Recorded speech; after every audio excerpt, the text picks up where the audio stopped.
Hi friends, ఈరోజు మనం అడవికి అయితే వచ్చాము. సో అడవిలో అరుదుగా దొరికే ఒక పండు మీకు చూపిద్దామని తీసుకొచ్చాను. వీటిని పూసకాయలు అంటారు. చూడండి ఎన్ని ఉన్నాయో. చెట్టుకైతే ఇంకా బాగా గుత్తులు గుత్తులుగా వస్తాయి. యాక్చువల్గా ఈ పూసకాయలు అనేవి ఇలా ఉంటాయి అన్నమాట. ఇవి ఎక్కువగా సమ్మర్ సీజన్లో వస్తాయి.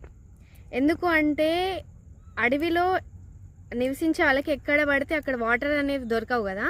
సో వాళ్ళకి బాగా దాహం వేసినప్పుడు ఈ లోపల జెల్లీ ఉంటుంది.